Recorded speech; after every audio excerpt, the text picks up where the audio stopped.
With more for your ears only, I'm Melissa Axelberth. I'm David Alpern with this quote from the news. Larry Summers, bad choice. That was the message of Colorado's Democratic Congressman Ed Perlmutter to President Obama as he considers the former White House economic advisor to replace Fed Chairman Ben Bernanke. Vice Chairman Janet Yellen had been considered the frontrunner, but reportedly has encountered gender prejudice. Now this. Through all of this, I think paying it forward, being that we would show love to others that we don't know as much as the people who showed me love here. That was the lesson that surviving terror at the Boston Marathon taught Erica Brannick, who in June became the last bombing patient to leave hospital care. Boston's hospitals learned a good deal more about dealing with large-scale man-made or natural disasters.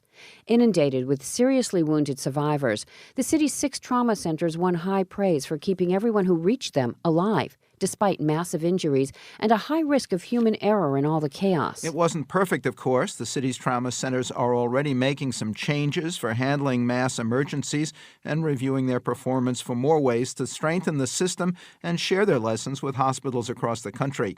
Here now with the inside story for your ears only is Gideon Gill, health and science editor of the Boston Globe, which recently ran a special report on what terror taught the hospitals there. Welcome to the program. Glad to be here. Let's talk about the initial communication about the bombing. Social media won here, in particular Twitter, with tweets about the explosion going out 6 minutes before public health officials alerted emergency departments. What do we know about that lag? What happened was that Twitter was about 6 minutes ahead of the official communications from the city's emergency management system to the hospitals. Now, that's not to say hospitals didn't know what was going on. TVs are on everywhere. Everybody was watching the marathon. And there were actually tweets from individual doctors that got picked up. Like, for example, Mass General, a doctor tweeted, and that got picked up, and they actually got a little bit of a head start in holding off on elective surgery. Another function that hospitals identified as needing improvement is identifying victims. Many who were unconscious couldn't be identified at all, and one person was misidentified. Tell us about that.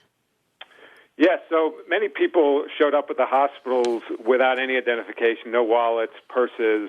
They didn't have family members with them, and so nobody knew who they were.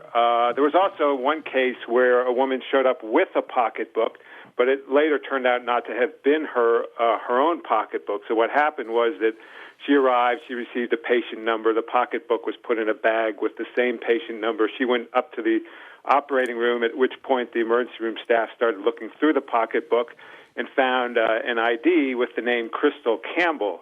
Well, Crystal Campbell was one of the women who was killed in the bombing, and this was her best friend who was actually in the hospital. How much does rapid identification of victims really matter, since we don't have a national health database into which someone's name can be plugged for a list immediately of allergies and medications and other medical conditions? Sure. Well, the main reason for the identification is to reunite family members with patients. You had, in this case here in Boston, you had hundreds of family members looking for their sisters, their brothers, their fathers, their mothers, daughters, etc. And so there was all this very chaotic scene in waiting rooms around the city.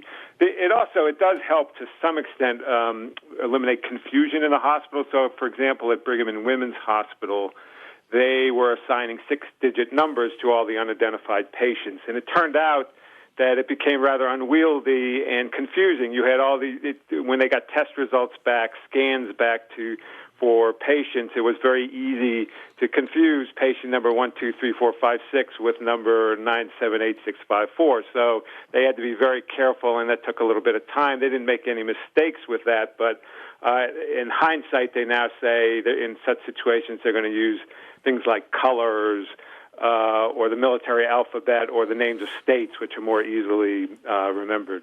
Well, public safety procedures are something else that's being examined, with one hospital changing the way it searches ambulances. Talk about that.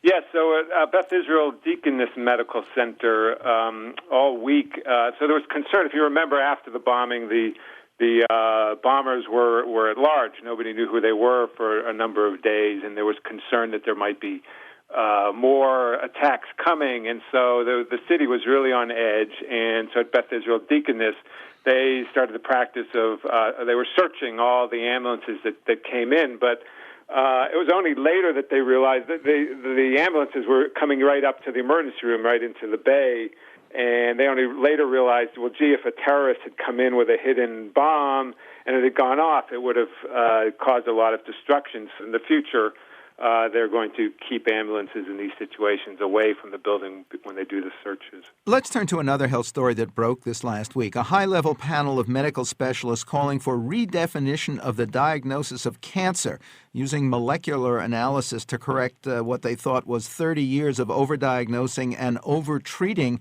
abnormalities that would never become real threats. Some cynics say it's just another government effort to cut needed Medicare and Medicaid tests and treatment. What's your view? No, I think that's not at all the case. I mean, this is the problem of overdiagnosis and overtreating of things identified as cancer is a very real problem, particularly with certain cancers such as breast cancer and prostate cancer, lung cancer, thyroid cancer is another one. The problem is that screening, the idea of screening is to, if you identify cancers early, before they progress into being really aggressive and lethal, you can treat them more easily and save lives. But it turns out that many of the cancers or many of the lesions that are spotted on scans early or through screening tests early would never have gone on to become aggressive and lethal. And therefore, we're treating people for these cancers when they wouldn't have really needed, when they never would have even known that they had this problem. There are women who have mastectomies after very early lesions are found. With prostate cancer, the treatments can, on occasion, leave men impotent and incontinent. The radiation that you get for certain cancers can, in itself, cause cancers later on. So there are some serious issues. Gideon Gill is health and science editor at the Boston Globe, which recently featured an exclusive report on what that city's hospitals learned from the Marathon bombing. Quote from the news: "The face looks older in some ways, it looks younger in some ways." That was Harvard Medical School psychologist Nancy Etkoff on a new study that found plastic surgery makes people look only 3 years younger on average, as judged by independent viewers of their photos. Next, sex, politics, and the Wiener Humor syndrome for your ears only.